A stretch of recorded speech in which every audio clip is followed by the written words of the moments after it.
Hey guys, it's Nic White and this is the final whistle. Welcome back to Rugby Connection presents The Final Whistle. Now, this week's guest, he is a leader among Brumbies, he is a face of the Wallabies. I hope in his heart he's got a bit of Chiefs still in him, and he has the best moustache in rugby. It's Nic White. Nic, thank you so much for coming on. How are we getting on? Yeah, we're good. Thanks, mate. Appreciate the kind words. Mate, not too bad. We're up here on the Sunshine Coast, so it's nice and warm for winter in Australia. It was 25 degrees yesterday up here. Hardly a winter from the ones I'm used to. And mate, it's been pretty good. We've been in camp for about a week and a half now, and yeah, so we're into the test week this week. So first game against England in Perth. Good. You excited for the test and more importantly, crowds being back? Yeah, we've had crowds back for a little while over here. Yeah, excited to get over to Perth. It's been pretty good for us. Optus Stadium over there. Yeah, we played the All Blacks in 2019 over there and had, I think, 62,000 people. It's a phenomenal stadium. It'll be unreal to I don't know, get the first game over there for the English. You know, the weather will be pretty good. I think it'll be like 20 degrees, and yeah, should be a good game all around. The crowd out there, there'll be plenty of gold, which would be good compared to playing in Twickenham last year. It was plenty of white. But no, we're really looking forward to this series. We feel like we've been building slowly towards something, and we feel like this is a season where we can really put a marker down for where we are, you know, before going into that 2023, which we know will be a very, very exciting World Cup. Yeah, 100%. And like I've constantly said the whole time, people ask me like, "Oh, what's your prediction for the summer series?" I'm like, "This team will win that one, blah blah blah," and then I'm like, I don't know who's going to win England Australia. It's too close to call. All it takes is one slip up for either team, and that's the series done. I think it's going to be that close, but hopefully, as a Scotsman, the Australian boys do it. I hope so. It'll be good to get them here. Like I said, it's a pretty young squad 2 years ago. We had obviously a COVID year for everybody around the world, but you know, we played a handful of games as under a new coach, a lot of young guys. Last year was the first year those young guys got to experience the North, going up there in Murrayfield, you know, going to Twickenham and then over to Wales. And yeah, like realistically, probably should have come away with 2 wins out of the 3. But you know, I think just for those young guys to have experienced that sort of rugby, it's very different up there. You know, to down here, and you know, now they've experienced that, they'll be so much better for it. And like I said, we've been slowly building, and now they've got that experience. It'll be unreal. Yeah, 100%. What's your favourite stadium for the Northern Hemisphere tour? There is only one right answer. Yeah, there is. I don't know what you want me to say. I'm not sure I can say it. Look, they're all very, very good. I feel like look, Murrayfield is right up there. I do enjoy the bagpipes as you come out, and obviously very different. They're all very good and very different in their own right, and I do love that about it. You know, you come to Australia, right, and we're in the Sunshine Coast at the moment, about to go to Perth. It couldn't be further away. It's a 5-hour flight. For you guys, you know, you go an hour, and the culture's so different. You can just see it in the rugby stadiums, the atmosphere, the people. You know, it's funny that I lived over there for a while, and it was so funny just to wrap your head around that Cornwall's right there and Bristol right there, and it's a stone's throw, and they speak, you know, with a different accent. So, you know, I do find that phenomenal about overseas, and I do love that. You know, you go to Murrayfield, it's a very different atmosphere, very different people. To then you go to Twickenham the next week, and then you go to Wales, then you go across to France. You play at 9 o'clock at night, and it's a very, very different crowd with a lot of whistling and very noisy. And you know, I've been lucky enough to play in Italy as well. So that is probably the best part about playing up north, is you're all so darn close to each other, but it's so different. Yeah, I've never actually thought of it like that, but now that you've kind of opened my eyes to it, you don't realise. I think you almost take it for granted just because of how close we all are. Yeah, definitely. You know, like I said, I was in Exeter there for a bit, and there's just a bridge between Bristol and, you know, going across into Wales, and apparently they're different countries.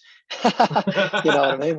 We've got a whole lot of ocean between us and New Zealand and anyone else. So you know, you guys may take it for granted. It's just different, right? Like we're just, we're such a big country down here and so different, but we fly across Australia and everyone's talking the same and everything is the same. And, even to a degree, you go to New Zealand, the accent's slightly different, but there's a whole lot that they do very similar to us. So it's probably more different for us down south. We're pretty segregated from the rest of the world. And like I said, it was awesome for the young guys to be able to get up north and experience that, because I was so lucky to have experienced it with Wallabies early on in my career, but also to play at Montpellier and Exeter and experience all of what Europe has to offer. Rugby up there is, in such a good place at the moment, and I'm just lucky I've been able to experience it. Yeah, couldn't agree more. Everything you said there was perfect. What actually got you into rugby in the first place, Nic? Just to play with mates, as simple as that, really. I was playing what we call soccer, obviously football up there, and playing soccer with my mates. And I come home and said, I want to play rugby. From a small country town in New South Wales of about 4,000 or 5,000 people, very isolated and in the country there. And, the nearest team was about half an hour's drive away, and, that's where my mates were playing. So, told the old man, I want to go play footy. He was a bit gobsmacked that I wasn't talking about rugby league, because he was a bit of a rugby league diehard at the time. And yeah, I just played rugby, honestly, just because that's what my mates were doing. And then I played, and I certainly, rugby is not something that I picked up straight away. Even once I'd left school, it was something that I had to work really hard at. And I didn't make any rep teams going through school growing up, but that wasn't my soul of why I was doing it. I was doing it because my mates were doing it. And then I fell in love with the sport. And then, once I'd fallen in love with it, it was just about, working hard and being persistent. And yeah, lucky I did. Yeah, I mean, that definitely worked out for you. So yeah, certainly has. Good life choice, that one. I must say, you have had a ton of questions coming, mostly from Exeter fan base, but we're going to start with one that isn't to do with Exeter, and you could take it light-hearted fun. It's from the black jersey, so you could kind of gather where they're from. Would you switch to the All Blacks? Exeter, of course. Mate, not a chance. Would you switch to All Blacks? Yeah. Would you switch to All Blacks if it meant you win the Blissful? I feel like that's low hanging. No, not. Look, obviously, it's been a long time since we've won the Bledisloe. I've drawn a couple, but obviously that doesn't mean anything. They hold on to the trophy, and again this year we've got a 2-game series, so easy for them to draw. We will, if we were to win one here and they win theirs there, they keep it. So it is hard to get it back, but no, like it'll make it all the sweeter when we do get it back. We break that hoodoo at Eden Park and we lift it. The pain we've had to endure to lift it, it'll be pretty bloody special. So yeah, look, no shortcuts there. Ain't changing jerseys to lift it. I'll enjoy it. It's it's exciting to hopefully win it and see them under a bit of pressure. It'll be good for a change. Yeah, can't say I can't argue with that. I mean, when I did ask, like, do you want to ask Nic White a question? I knew it was going to be something about the Bledisloe. I knew it was going to come, so I was just like, hopefully it takes it in good fun. But you've took it in stride, so you've probably had a lot worse. Oh, mate, it's like I said, it's been a long time now, and yeah, look, we do cop a fair bit of flack, obviously. Having to play the Kiwis more than anyone else and go over there and obviously play Super Rugby, and it comes up quite a bit. But like I said, I look forward to the day when we're holding onto it for quite a while, and like I said, it'll make all the pain we've been through all the more worth it. So we'll keep working hard. We'll get a crack at it this year, and I feel like again we're in a good place, So a lot of hard work to be done, but hopefully we're able to give that a good shake. Yeah, no, that's fair. I mean, why is it so big though? Not the meaning of it. I mean, the actual trophy. Like, the trophy's massive. There's no need for it to be that big. Bloody oath it does. I'm not actually sure as to why, but it's big because it represents so much between, I guess, us and New Zealand. Like I alluded to a little bit before, we're on our lonesome down here as two nations up against the world, and obviously we've got the Anzac spirit that goes well deeper than sport. And we're constantly fighting well above our weight, and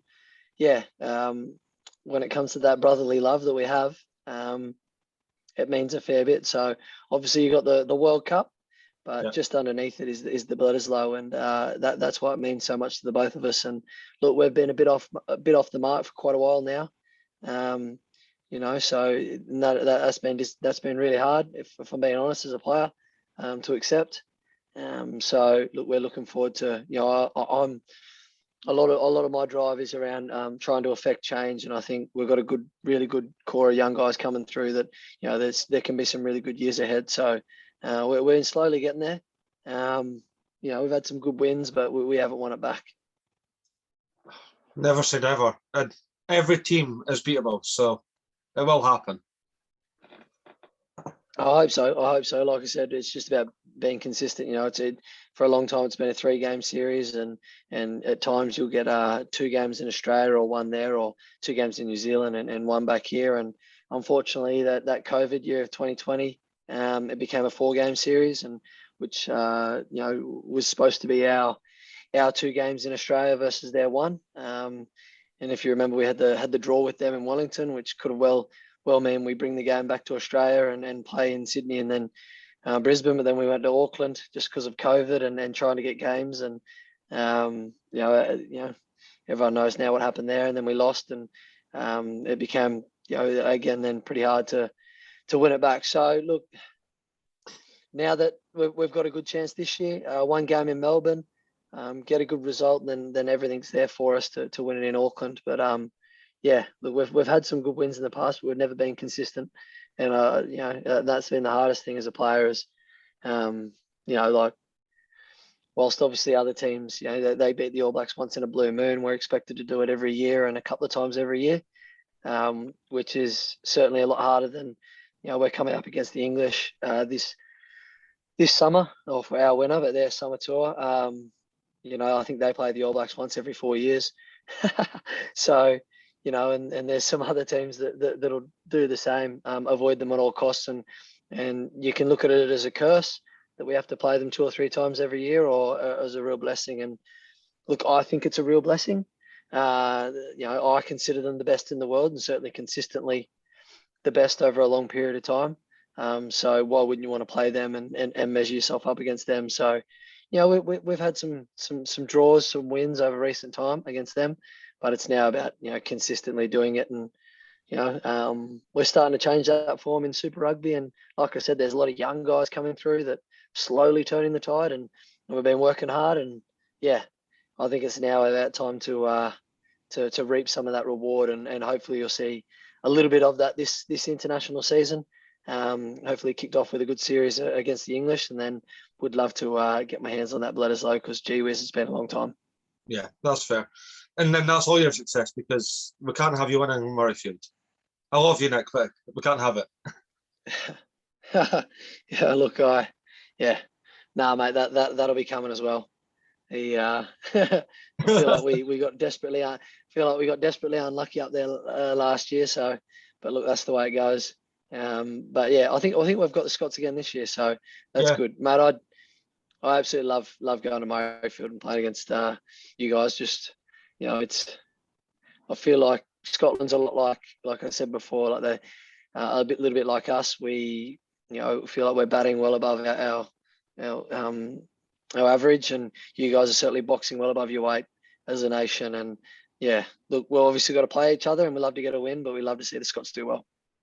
Oh yeah, we're the same. You've played at some of the most prestigious clubs in the world, so Exeter, Montpellier, and the Brumbies. Is there any of your former teammates that would just fit in perfectly at the Brumbies? There's plenty of guys that would fit in well at the Brumbies that I've played with down at Montpellier and Exeter. I can think of so many. I think one beauty around Canberra is down in the Brumbies, it's just an environment. created to see guys work hard, and then it's up to the player then. So, there's plenty of guys certainly at Exeter that would fit that mold. It was a very, very similar game model in terms of, Rob creating an environment for guys just to work really hard. And yeah, Montpellier, there was some unbelievably world-class players that would fit any team, let alone the Brumbies. That Montpellier squad that I was a part of, gee whiz, it was almost like a Barbar's side. It was littered with world-class players, and obviously take them. But yeah, look, I've been very lucky to have been a part of such teams. When I think back of over kind of the last decade of my professional career, I've been a part of some serious squads with some serious world-class players, and been very lucky. I've learned a lot, and then hopefully been a part of driving a whole lot of that success at the same time. Yeah, fair enough. Obviously, your former club Montpellier has just lifted the top 14 title as well, which is amazing to see. Because I feel like they kind of slipped off a little bit and then straight back up again. It did, yeah. Awesome to see. Mohead especially. His big bank account. He's pouring a lot of money into rugby, and rugby needs that. Needs men like Mohead, and to see him have some success is really good. Really good for. Can only imagine how much Montpellier is absolutely on fire tonight and the next couple of days. But yeah, it's had a little dip, but I think they've got a really good balance now. I think kind of when we were there, an element of trying to buy success. A lot, Jake brought in a lot of big names, a lot of South Africans, and what I like about the squad that Montpellier have now is it's based around a core group of really good French guys, and that's probably the most pleasing thing for me looking out to in is that it's those guys with a little bit of stardust on top from outside, as opposed to trying to build the squad from superstars and out. You kind of see Bristol tried to do it a few years ago and had a big slump. Montpellier had that as well. Superstars won't be there forever. They come for a couple of years and then gone. Whereas you can see, like I said, there's a core group of very good French players led by a French coaching staff, and it's good to see, eh? Yeah, definitely. And kind of came out of nowhere. I don't really follow French rugby. I follow basically every other league, so I just don't have the time for it. And I got asked last week, who's going to win, Castres or Montpellier? I was like, I'm just going to say Montpellier because they won the Challenge Cup last season, so we'll just go for that and build on success. So yeah, there you go. Safe bet. Yeah. Is there any advice for younger people wanting to play at scrum half? I guess plenty of advice around the skills. Could be here forever. I guess halfback's a position where you gotta want to love to work hard, and you're gonna want to love to be quite selfless and not be the superstar. If you want to be really good, at times you'll get plaudits for a handful of highlights, but for the most part, you're running to rucks as hard as you can, and no one sees that, and passing the ball off the deck and making other people look good, and that's 95% of your job. It's a whole lot of running, whole lot of fitness goes in behind the scenes. A lot of hard graft, and then for the most part, it's not about you. It's about how you can service the team in getting a good delivery away and guiding the team in the right direction and controlling the game. It's if you're looking for the highlight reels, well, then you're probably looking to a different position. So look, a lot of hard work goes into a lot of the parts of the game that don't really get a whole lot looked at, which is why I love it. It is a really selfless job, and there's a lot of other positions that are very similar, but look, I think a front rowers, those poor buggers, putting their heads in dark places, and for a lot of time they don't get the plaudits they deserve around. A good set piece will go a long way to winning your game. So halfback's no different. There'll be a lot of hard graft for not a lot of thanks. That's fair. I like how you said that there won't be much of a highlight reel coming from the man that has like an 8-minute highlight reel on YouTube. No. Yeah, that's over 300 games, mate. Fair, There's a fair lot of enough. minutes of there's a lot of minutes of not doing that. But I just mean it's a position where there will be highlights, but I just mean if you want to do really, really well and you want the team especially to do well, it'll be about servicing the team and team first, and that's what I love about it. I love team sport because it is exactly that. Could have gone into an individual sport and be all about me, but that's no fun. I'd rather the game not be about me and we win. Sometimes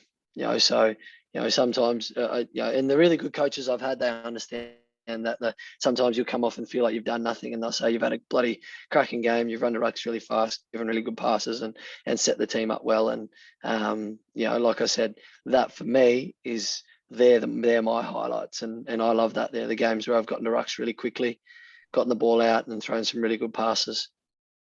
Yeah, you are like almost the blueprint for a sniper 9.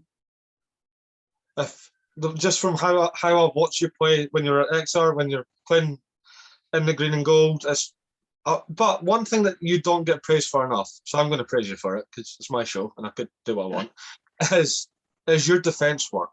I mean, in the autumn series alone, that tackle against Jamie George and that tackle against Duhan van der Merwe, I mean, what a chop tackle that was. Like, do you work on your defence, or is it just a natural instinct for you in those moments? No.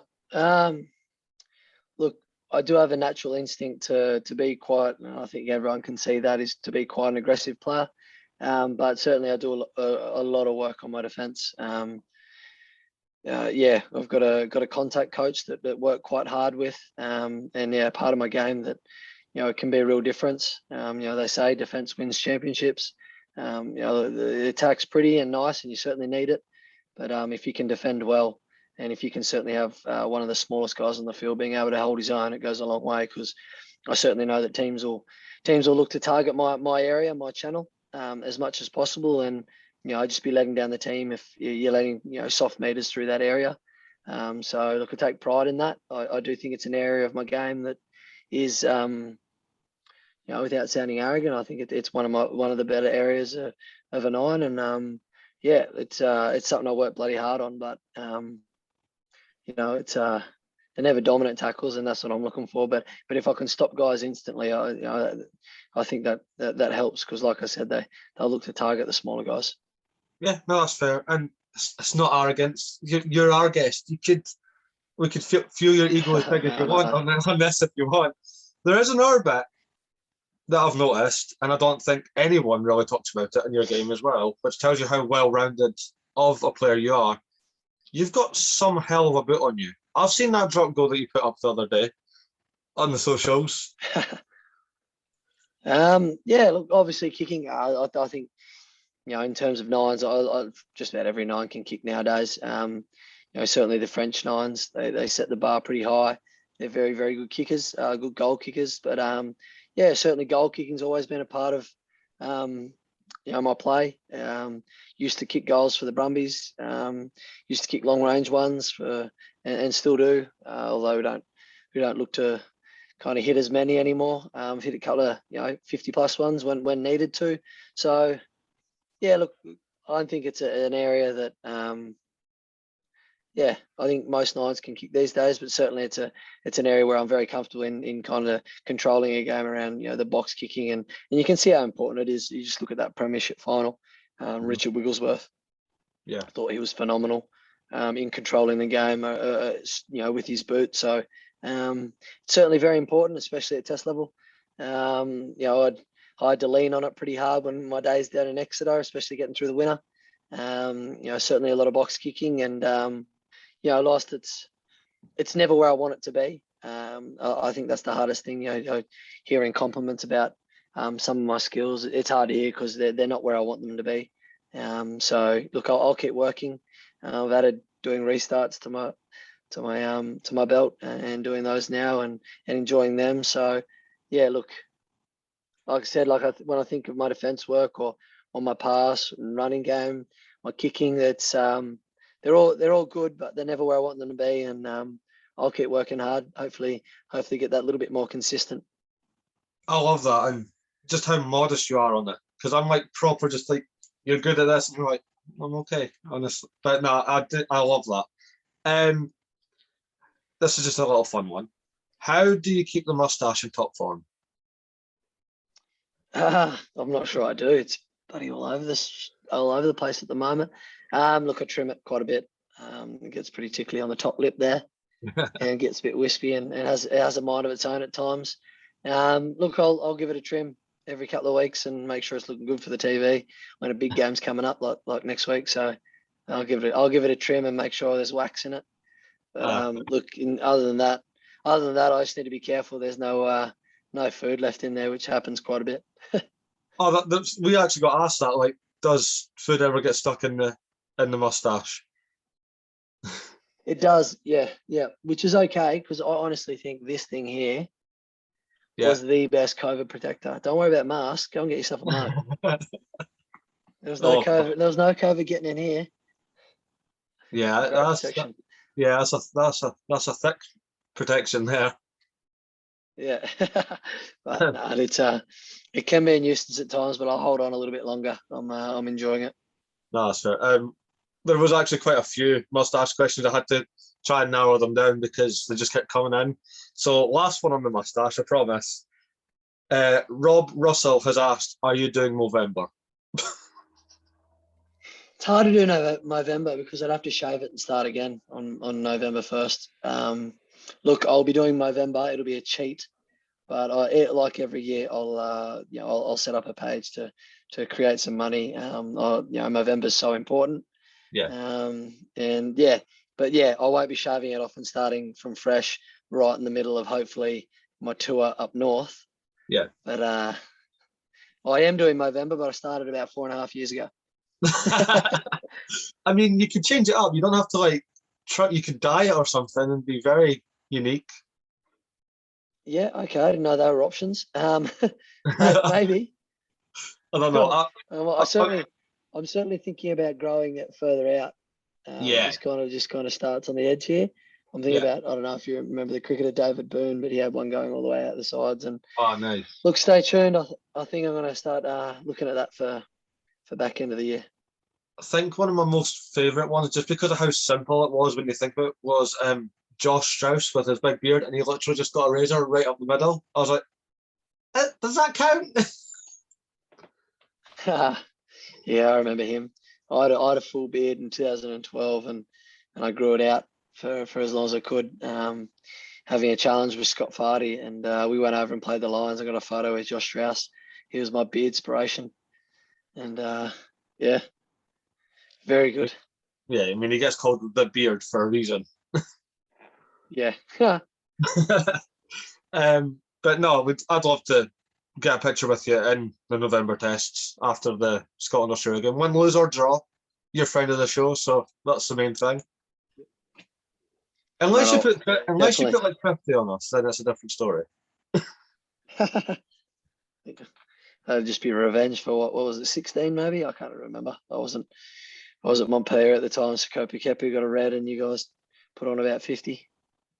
Yeah, 2017. Yeah, I was unreal. I was there just like, how is this happening? It's amazing what one extra person will do. Those bloody red cards. Dean Marshall has asked, what is the best and most disappointing moment for you in your Chiefs career? My Chiefs career? Yeah. Most disappointing for sure was either, there's two. Obviously losing to Saracens in the 19 final. Yeah. That one hurt a lot. Just felt like we played really, really well.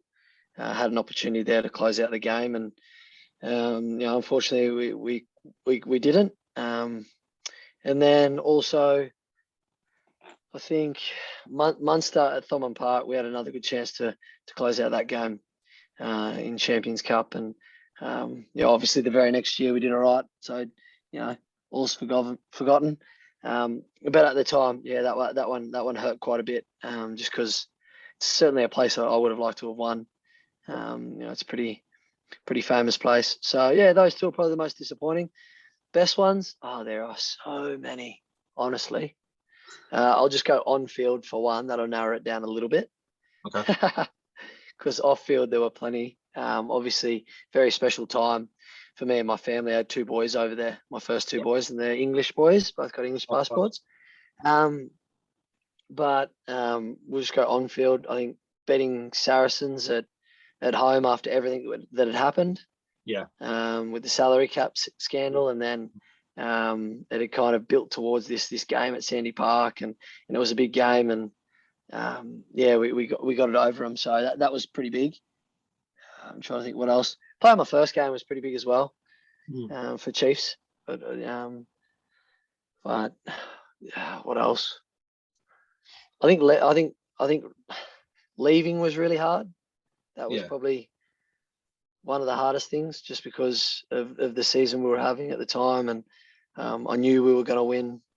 After we lost the Saracens in 19 on the bus home, I remember telling so many guys, going like, we will win the double next year. Like, everybody in Europe knows that we're as good as Saracens and should, and better. Yeah. And everyone feared Saracens at that point.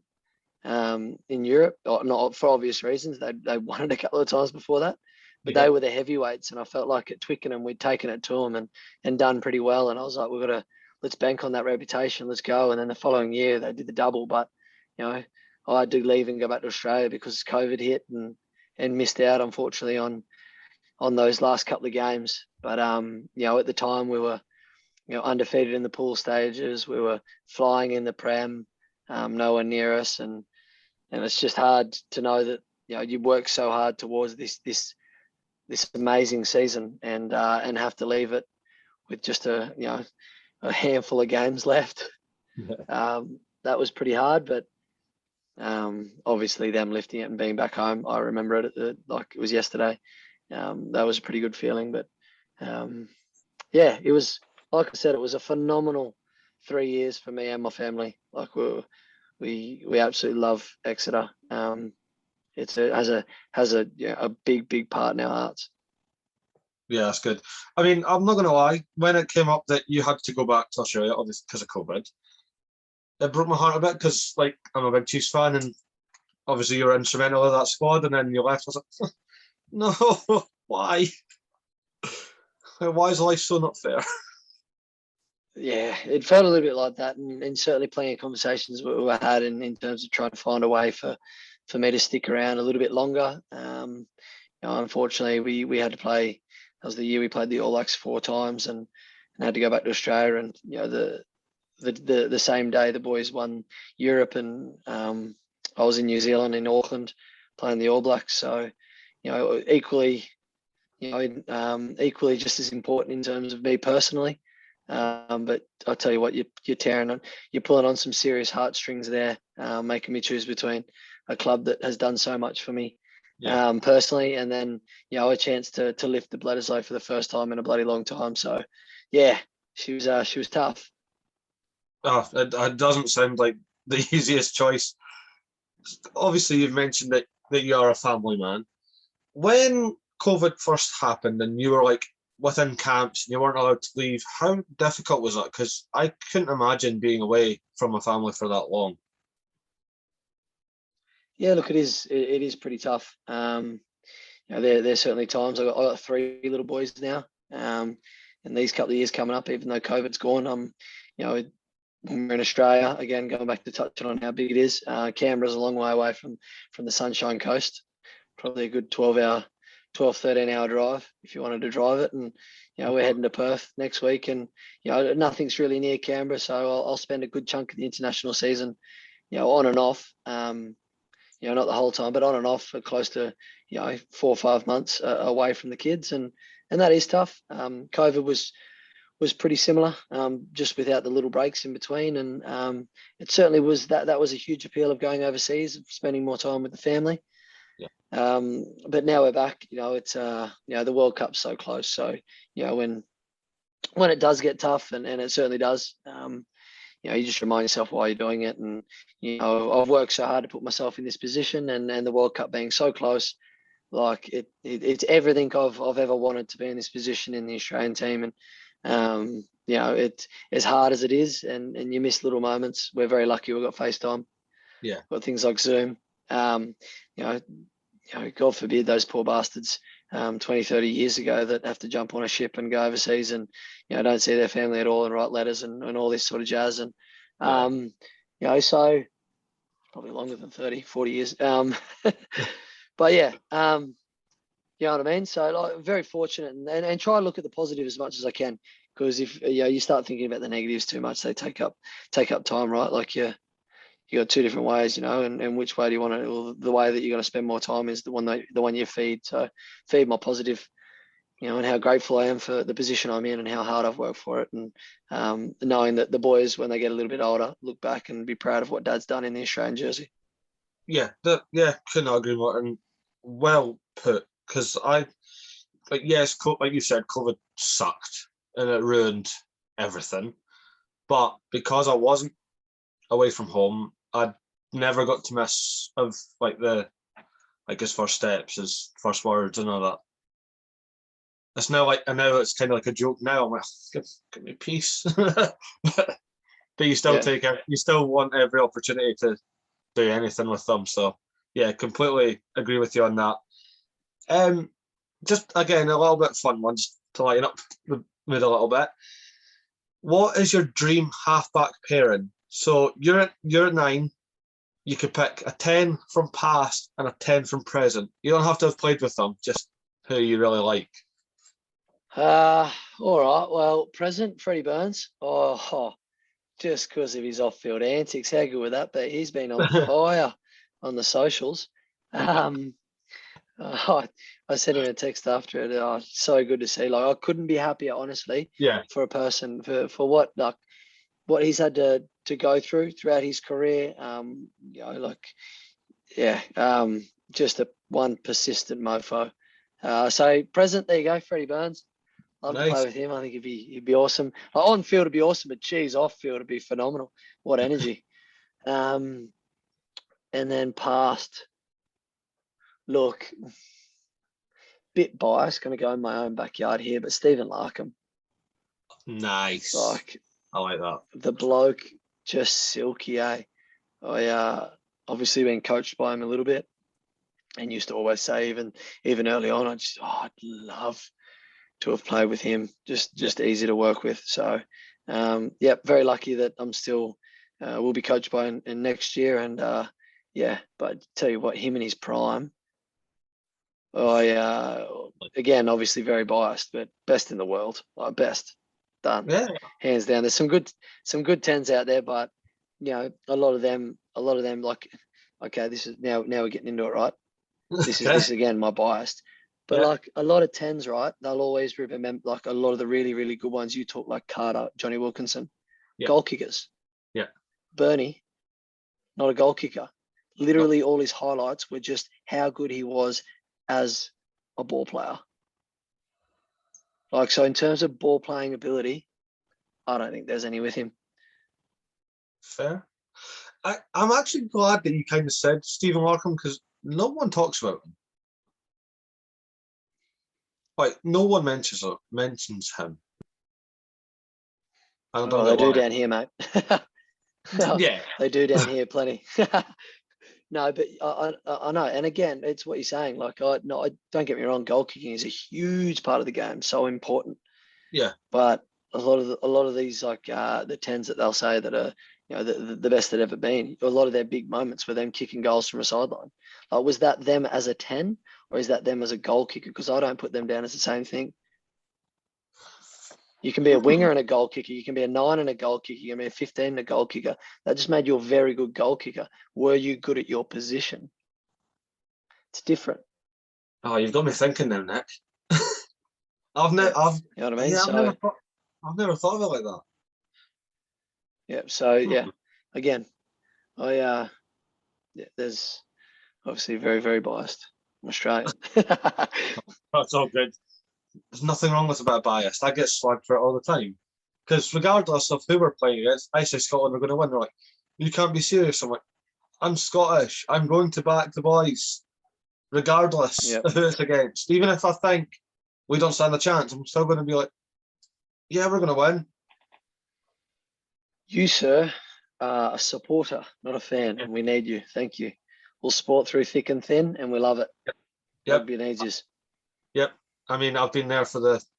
Can't say I've been there for the shit times of Exeter, because there hasn't really been any shit times for me being an Exeter fan. I've followed Exeter the season they got promoted to the Prem and just stuck with them since. And then, yeah, I've seen all the good bits. Yeah.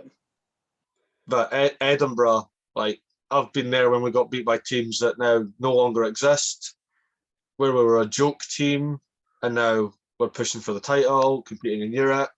Same with Scotland. I was there when until obviously Italy beat Wales this year, but I was at the game where Italy last won a Six Nations game. I was there when you boys put an absolute thumping on us. I was there when the All Blacks put like 70 on us and made it look easy. But then I've been there for when we beat England again and again and again, and when we beat Wales, and then when we narrowly get defeated by the All Blacks, and then when we beat you boys, and I'm like, yes. Yeah. Yeah. It's good to, stick through. Yeah. A lot of people will be there for the highs, but to be there for the lows as well. They're the fans you really appreciate. Yeah. As I said, sorry, not fans, supporters. Supporters, yeah. I like that there's a difference, though. But yeah, no, that's, and thank you for that. Right, you're welcome. Nick Baker has asked you, do you still see Hayden's pitch reports? I do, yes. I share the stories every now and then. But yeah, the funny story behind that, because I'd not played in the Prem before, I used to ask Steve-O, our media guy, when he'd go to the game to set up the field for media, like 5 or 6 hours before we'd even leave the hotel. I'd say, mate, can you just let me know what the ground's like? Is it soft? Is it a hard deck? Is it plastic? Like, I just don't know. Obviously the plastic ones were few and far between, and kind of new leading up into the game, but I just wanted to know what we're dealing with. And so then he started like filming them and sending them back to me, and he was like, oh, it's this and this. And then he's like, well, I might start doing this for the fans as well. And I was like, yeah, people should know, like, because a lot of the way we play is impacted by the environment we're in. Like, it's raining, so obviously the game changes a bit. It's a bit windy, the game changes. Well, the deck does as well, and obviously there's a lot of plastic pitches now, so that null and void immediately. But certainly when I was up there, some grounds, like, I'd never been up to AJ Bell, in Sale, and I'd be like, what's it like? Do I need long medals in, or can I wear my firm ground boots? Or so yeah, they started doing the pitch reports, and they're getting pretty bloody good these days. Rat's doing a great job, but I even, doing such a good job that since I've come back to Brumbies, we do the pitch report now as well. Because again, I think it's important for a lot of the fans are watching at home, like, to know what we're dealing with, what the ground's like, the conditions, because then you'll be a little bit less, well, why did that kick go dead from 60? Well, it's probably because there's 20k wind behind me, which you can't see on a TV at home. But and I feel like, you know what I mean? Sometimes it looks on TV like the conditions are perfect, and when in reality the ground's really dewy and it's actually raining a little bit, but you just don't see it on these these lovely cameras. So I think it's important, and Rat does such a good job with it. Like, from the first one we did to now, like, he's seamless. He's got a job in media after. I do think it's like you said, like, the fans do, they almost expect it now. Like, you can never tell when it's going to happen on game day. It just comes up like, here's the Nic White pitch report, and and it's brilliant, and I think that will last forever. Oh, I don't know about that. I have said to Rat a number of times, mate. You can change it to the Hayden Thomas or the Rat pitch report. Didn't have to be mine. It was just I was genuinely curious always around what the conditions were. You know, at Sandy Park sometimes, it's always windy there. Like, is it windy? What's the conditions? Because you can't trust that BBC weather thing. No, I'm not trusting that. The app on the iPhone, no, I'm not trusting that either. Because at Sandy Park it changes on a dime. So. Yeah. I've only ever been to Sandy Park once, and it changed on a dime quick. It was sun splitting the trees for the first 40, then started blowing a gale, and then it got sunny again. So very unpredictable. Very. And I like the fact that you just don't trust the weather apps. I think that's brilliant. No, absolutely not. I've been in this game too long to know you can't trust them. Fair enough. Harry Murley has asked, are you aware that you're an absolute legend? Oh, mate.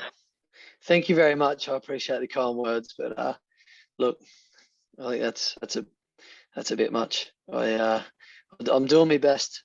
That's all I can ever ask for, and I'm able to look the man in the mirror, and that's the main thing. Just too modest. Let's fill this ego. Not at all, mate. Let's feed the ego of Nic White. No. Absolutely not. It's all good. Last serious question before we go into a different segment of the show. What would it take for you to come back to Sandy Park? Oh, mate, never say never. Oh, yes. I think that was generally the most popular question I put up in the Exeter fans page on social media. Like, I'm getting to chat with Nic White at the weekend. Does anyone have questions? And then you get to some do you get Finn the Mustache? Blah blah blah. And then it was, when's he coming back? How's he going? What's it going to take for him to sign for Exeter again? I'm like, I've already wrote it down. I already wanted to ask him this. Look, like I said, it holds a very dear part of my heart. But there's some good young nines there doing some good things, and look, I'd hate to stall their progress. But look, you never say never. I look at Richard Wigglesworth lifting the trophy with the Tigers at 39. I've just turned 32. I feel like I'm playing really, really bloody good rugby. I'm getting stronger and faster, and I feel like I've got a lot left in my legs. So look, if the time does come and there was an opportunity there, I'd certainly be open to it. But again, that I never thought I'd be playing professional rugby. I never thought I'd leave Australia. I never thought I'd get to play in France. Certainly never saw myself playing in the southwest of England. And falling in love with the place. So look, if the opportunity came, it'd be great for the family to get back over there. But look, I got a World Cup to deal with first, and then I am off contract after 23, and we'll see what happens. The Lions are coming to Australia in 25, and there'll be a discussion around can the legs make that? And I think they can. You look at Danny Care's doing pretty well, so it'd be around about the similar time, about 34. I'd be just about to go 35. So look, I think nines are getting older and older. Again, if I can keep up with Super Rugby, I think I can keep up with any other competition. Yeah, no, that's very fair, that, because it is the highest tempo of club rugby. So it is silly quick. I don't think it's not the most physical by any means. Top 14, and certainly the Prem is probably a bit more physical, but in terms of speed, it's high octane. It is lightning quick. Would you ever think about the URC? Come to Edinburgh? Look, mate, I would say I'm not saying no to anything. Like I said, after 23, I'm off contract, so that's for my agent to figure out. And I was very close to going to Japan this year, which which is something different again. Maybe that'll come about. I'm not sure, but look, like I said, I feel like I've got some wherever I go, I'd like to go to a really good team because I feel like I've got some good rugby left in these legs. I certainly don't want to go somewhere where I'm in a position where I'm hanging up the boots. I want to continue to win things. Yeah, no, I love that, and I love the drive. And when you mentioned like Wigglesworth and Danny Kerr, just age is just a number, and they're like a fine wine. Yeah, definitely in the decision-making position. Tom Brady said it the best. As he was getting older, he was going, well into his 40s, and they're asking him why does he keep going? It's like, well, what did he say? It's like, I've sat the test so many times. I feel like I got the answers to the test. So why wouldn't I keep going? Why my body and in a position like 9 and 10, it's at such a it's a decision-making position. So I feel like I'm not saying I've got all the answers, nor does Tom Brady, but you know what I mean. I've got a lot of experience, and it'd feel like a real shame. Like I'm in a comfortable position now, within my own skin of going into games, knowing that I can handle just about anything. Can be a real shame to give that up now or give that up anytime soon. So, also the way we train, the physios, the S&C, everything like that is just so phenomenal now. In keeping your body fine tuned, I feel like athletes are just being able to go longer and longer. Yeah, no, that's fair, and as getting safer as well, so you could ideally go longer than expected on top of that again. Yeah, certainly head contact. Not that our position is a huge amount of contact, which has a whole lot to do with the ability of playing longer and longer and longer. Yeah, like obviously props. Mind you, there's some props in that top 14 that are going near 40 years old, and so there's plenty of guys playing well deep into their 30s. So yeah, it's just something that it's only popped up kind of for me of recent around the age, but like I said, I turned 32 a week ago, and I feel bloody good. I'm running around here in a preseason camp and leading the way in a lot of the running. So, it is age, it's just a number. I'm sure it will catch up with me at some point, but until it does, and when it does, I'll adapt to my game. Like, look, Andy Ellis just won the bloody MLR. Yeah, At close to 40 years old. You know what I mean? So, and you just got to adapt your game as well as a 9. But again, it's a position where you can have such a big impact on the game. You have so many involvements. You can literally just control the game. So it's not always about speed, but control as well. And like I said, if you've sat the test that many times, you'd be mad not to continue sitting it with a whole lot of experience under your belt. Yeah, no, that's fair, and I love the way you put that.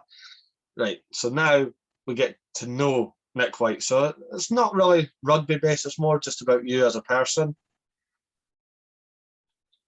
So all right, sunrise. let's get into it. Sure, are you sure you want to know it? Yeah, of course. I want to know everything. Sunrise or sunset? Oh, we'll go sunset. That's a tough one. I actually did this test the other day. Coming into camp, they want to know if you're, what are you, nocturnal or whatever the other one is, or PM or AM, and I was in the middle. I was neither. I'm a morning person and a night person, so don't know. But I'll probably sunset. I'm more alive. But I'm certainly actually I'm a morning person as well. My kids get up at like 5:30. That's a tough one, honestly. I don't know. It's forced to be a morning person, but we'll go sunsets. Okay. What a start. Are you a night in or night out person? Oh, this has changed heaps recently. Obviously, having kids changes everything. Yeah, of course.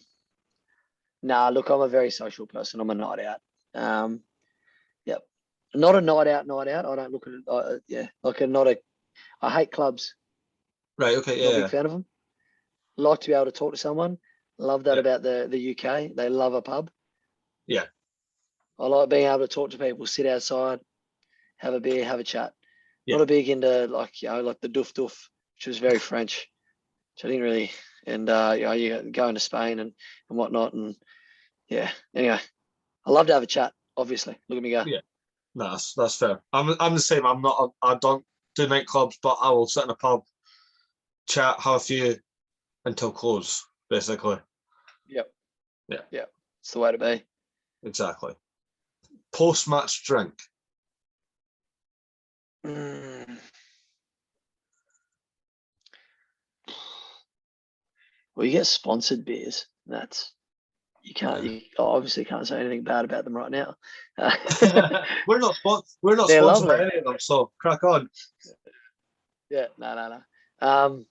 Now obviously the very first thing they give you is a protein shake and Powerade and water and all that sort of jazz. But first alcoholic drink, straight into a beer. There's a lot of really good Pacific ales getting around Australia at the moment, and they're like a light fruity beer, very good. Yeah. Oh, a fruity beer. Yeah. I did. I tell you what, fell in love with the cider down in the southwest. Wow. Yeah. Very good. Very different to our cider in Australia. When I told people I love my cider, they're like, oh, because in Australia it's very sweet. But I got over there and it's, gee whiz, I could drink the golds all day. Yeah, they love their cider down that part of the world. Yep. They do, and I can see why. It's very good. And some of them very strong. Yeah, there is. My mum likes it. Oh, is it called Scrumpy? And it's like a very thick, cloudy. Oh, it looks horrible. It comes in this like old like mason jar, but it looks like you've left it out for too long and it's gone off, but it's not. Oh no, it looks really weird, and I can't drink it just because I'm looking at it like that looks disgusting. Yeah. There is a rugby one actually. The Jamie George try saver or the Van der Merwe.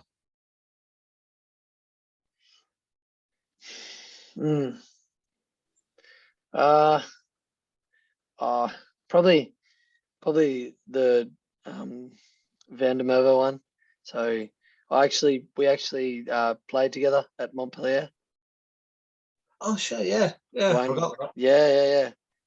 So so it was like obviously good fun making the tackle, but like also good fun to be able to get up and like just be a bit cheeky about it. And he's a great guy, really, really good man. Really enjoyed his company when he was down there, and so awesome to see when he left. He took a bit of a leap of faith to go over to Scotland and to Edinburgh, and to see it pay off for him. Was so happy for him, but equally as happy to stop him from scoring a try. But mate, he's a really good man. So yeah, probably that one. I don't know Jamie George, not saying he's a bad guy or anything, but just when you know someone, you know what I mean. It's it sticks in the memory a little bit more. So probably that one. Yeah, no, that's good. Favorite song? It's a tough one. At the moment, I'd go with Fire and Flood, Vance Joy. Now that's an Aussie guy, so I'm not sure you guys might not, but if not, give it a listen. He sounds Riptide, doesn't he? Yes. Well done. Thank you. Impressive. So look, it's a little bit more chill, which is very unlike me, but for the very few moments I get to myself. That's fair. Favorite film? I just this afternoon watched Top Gun Maverick, and it was very good. I've not seen Not saying it that's my favorite film, but that just go see it. Very good. Tom Cruise for 59 looks phenomenal. Bit of work done or what? Here's a fun one for you. Who's had more work done, Tom Cruise or Stuart Hogg? Probably Hogg. Probably Hoggy. Probably. Nah. Favorite film? Oh, that's a tough one, eh? All time. Like something like old school, like Will Ferrell at his best. Yeah. Pretty good. But yeah, Top Gun's pretty good as well. Whatever. just because I watched it today. Yeah, We'll go with that for now. that's fair. Braveheart. Braveheart. There you go. You Scots. No, Go on. we don't like it. Go on. Oh, really? There you go. If you don't study the Scottish history, it's a brilliant film. But as soon as you look it up, as soon as you like know anything about like the hit like William Wallace, it's riddled with like inaccuracies, and I'm just sitting there like, Come on, don't let the truth get in the way of a good lie. Oh no, it is a good film. I enjoy it, but I know that a lot of Scottish people don't. And if you just ignore the fact that if you just take it for a film, it's brilliant. But as soon as you start looking it up, you're like, oh. I thought the same thing about Top Gun. I thought, obviously, I know nothing about aviation, and I wonder if there's like naval aviators that are like, oh, that is not what a plane does, or you can't do that, or yeah, that doesn't do that. And they probably watch that film and they're like, yeah, this is just a joke, but a good film. I don't know. I imagine Braveheart's the same. I don't know if you know this. The cast of both Top Guns actually are like Air Force trained. Like they're actually flying the planes. There you go. Wow. So yeah, they do it. They do. There's no. Yeah, you haven't seen Top Gun Maverick yet. There's definitely some things they did not do. Fair enough. But hey, it's a bloody good movie. I will definitely get around to it. What is your go-to dessert? Brownie. Chocolate brownie. Yep. Vanilla bean, ice cream, lovely. Lovely. Can't beat it. But I don't eat dessert very often. But when I do, my wife knows that it's a brownie that I'll break for. That's fair. What's the one thing you have to do, but you hate doing it? Oh, mate, there's heaps. Professional rugby player. What's one thing I hate? What I have to do? The most hated thing though, out of all of it, like I'll tell you what, there's some days when you got to do some, a little bit of contact work or clean out work, breakdown training that you just like, it's like, a couple of degrees coming in sideways in Canberra, and you're like, not sure if I want to do this, but no, look, for the most part, it's all right. Sometimes the travel can get me down too. Some long travel days. New Zealand's only just across the road, but it can take you a whole day to get there. And you're like, you go from Canberra to Sydney, Sydney to Auckland bus up to Hamilton. By the time you get there, you've had like you left home at 4 o'clock in the morning and you get into the hotel at 6 o'clock at night and you're like, brilliant. But, it's very different to catching the bus from Exeter up to Bristol. Yeah, that's fair. Yeah, the travel can sometimes be a little bit much again because we're such a big place. But look, there's not too many things around the game that I absolutely hate doing. Yeah. But like I'm not. I feel like I do work pretty hard in the gym. I don't look like it, but I do. And that's not an area that's of like a place that I love. Like I don't love to go to the gym, but I have to go, more times than the boys do here. So we'll do, 2 or 3 sessions a week, but I'll have to do 4 or 5 just to maintain my strength in certain areas. I don't love doing that, having to do extra gym sessions. Yeah. No, also, I don't love eating well. No one does. Exactly. Nobody, and not just rugby, anything loves eating well. But there's certainly, if I eat poorly, it'll play on my mind for a little while. Yeah. So, yeah, diet's a really big one. Yeah. No, that's fair. I'm going to flip it up over now. One thing you love to do, but you don't get to do it often. Oh, wow. Eat junk food, by the basis of what you just said. I was just about to say that. Yeah, like eat really poorly. Holiday. Yeah, well. Ski. Not allowed to do it. Yeah. Oh, there's a huge, yeah. Well, contractually we're not allowed to do it, but also there's just huge risk of getting injured. There is a lot of things like that, like, you know, I remember at Exeter, like the boys at Knowlesy and that had motorbikes, and I've got my motorbike license, but you know, you're not, you know, it's frowned upon to be riding a bike, you know, obviously at risk as well. Yeah, I suppose. Yeah. Yeah, it's an interesting one, but again, like, you know, if you want to, but yeah, eating really poorly and just going to town on desserts. Right.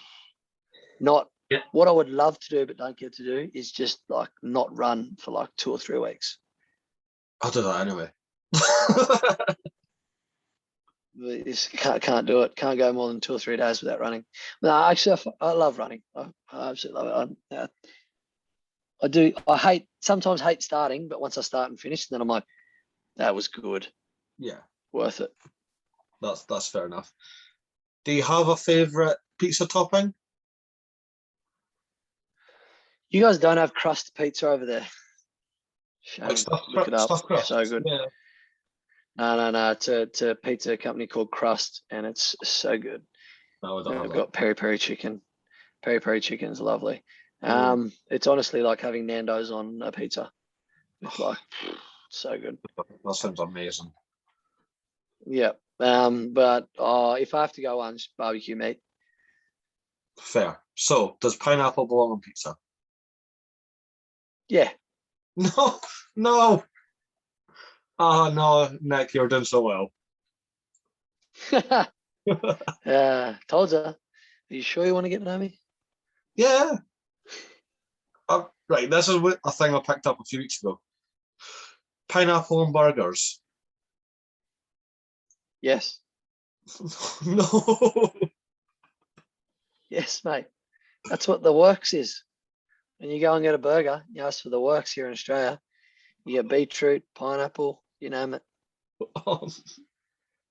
No, I'm gonna annoy like any waiter if I'm ever down that side of the world. Just don't put anything.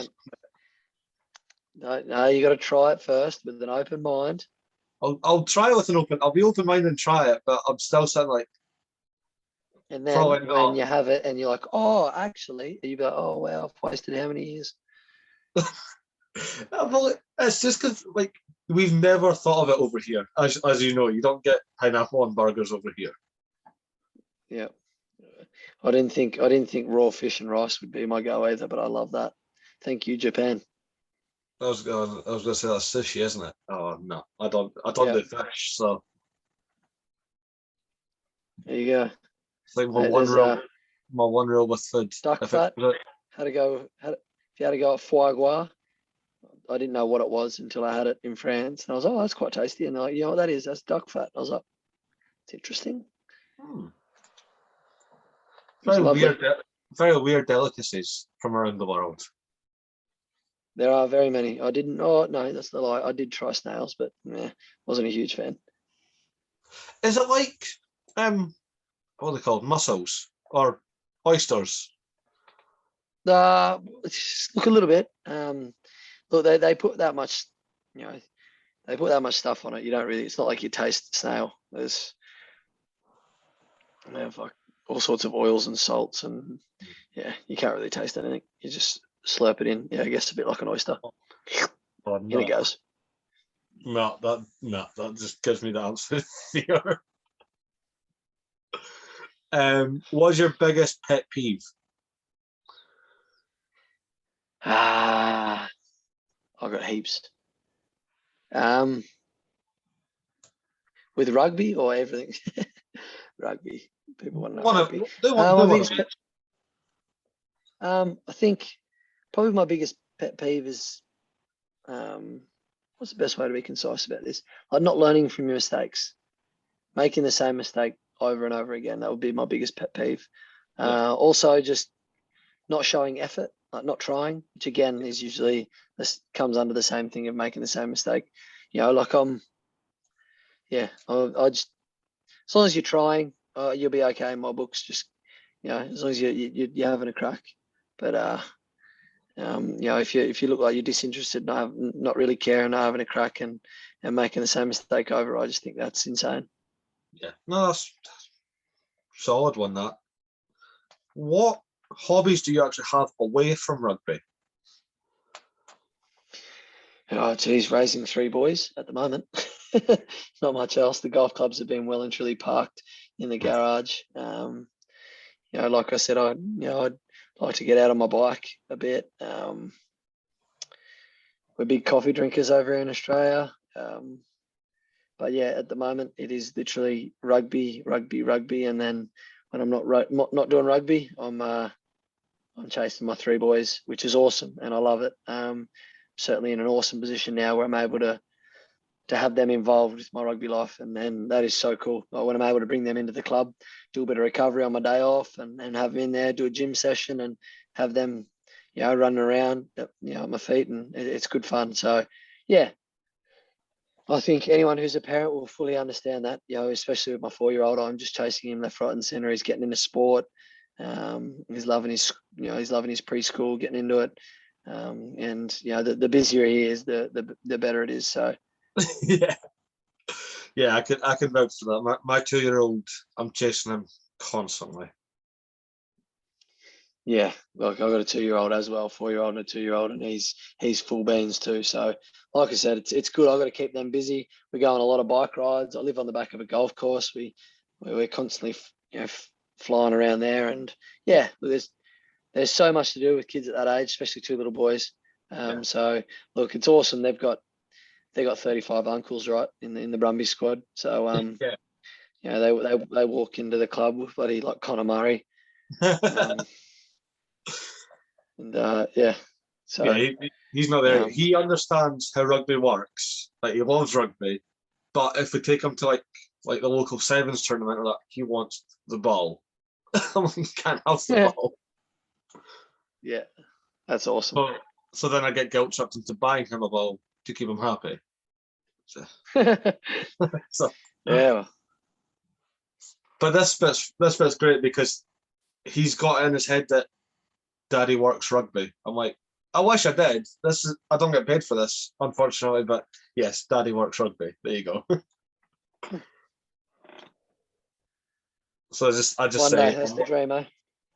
that is the dream, and hopefully one day. But like you said, with coming back to Exeter, never say never. That's the best way I could do it.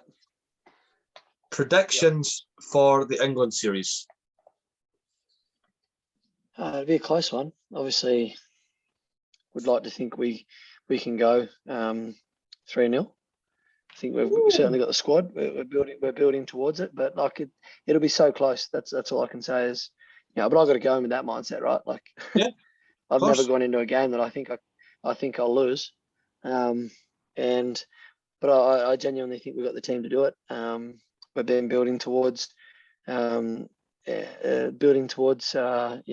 some really good footy, and over the last couple of years, we've got a really kind of what's the word? Like a settled squad.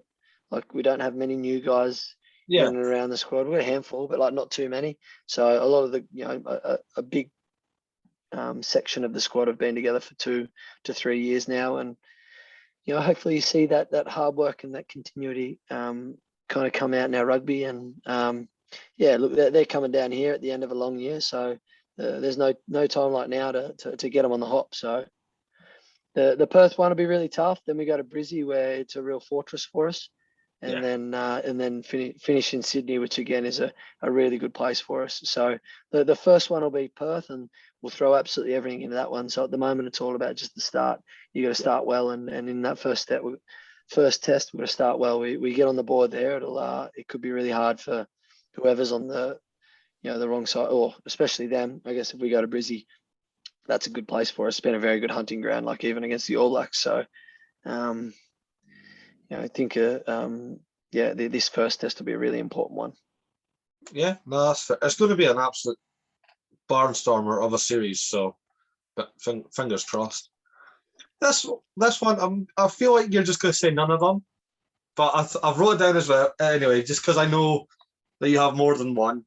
Who's your favourite child? Who's my favourite child? Yeah. 100%. You're allowed favourites. It changes every day, though. I'm just kidding. No, mate, they're honestly all so different. I can't judge the 3.5-month-year-old. So not yet. That's your favourite. No, he's no. Look, I don't have one. I'm sorry. Yeah, you're right. I wouldn't answer this one, but I honestly don't have one. They're all so different. Yeah, It's awesome. that's good. No, it's just you find questions to ask like parents and that, and if they have more than one, you could always just kind of, oh, who's your favourite then? And sometimes you do get people that's, oh yeah, the middle one's my favourite, or the oldest one's my favourite. I'm like, what? No, none of them should be your favourite, but okay. Final question. Exeter or Canberra? Oh, that's hard, mate. Don't ask me that. It's like asking who my favourite child is. You've just asked the same question in a different format. Just in a different way, yeah.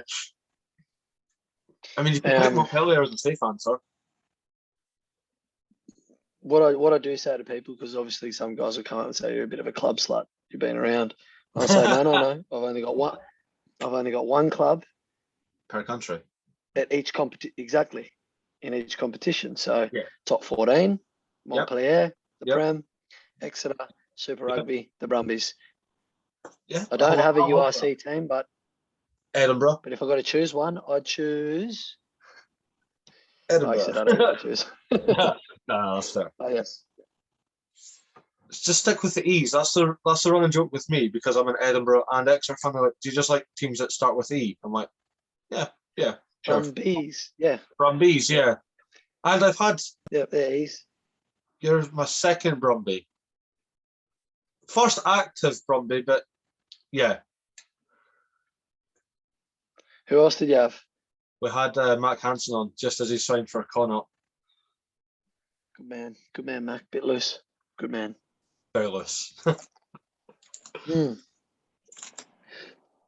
Anyway, State of Origin, New South Wales versus Queensland is 10 minutes into their game. So whilst I'd love to stay and chat, mate, it's a big game over here in Australia. Yeah, well, it's not a big game over here. I enjoy it, but it's nowhere near as big. But I will definitely let you go and enjoy State of Origin. You've absolutely crushed it. Thank you so much, 100%, for just a great chat and getting to know you, even though some of your eating habits are a bit strange down and under, but but no, this has been an absolute blast, Nick, and I cannot thank you enough for this incredible opportunity. No, I appreciate it. Thanks for having me on. And if you're going to give pineapple a go on a burger, try it cooked. Try it on the barbecue, cook it. Right, okay. Bronze, brown the outside. There you go. All right, that's fine. That kind of eases it off, but I thought it was just like a cold slice of pineapple chucked on. No.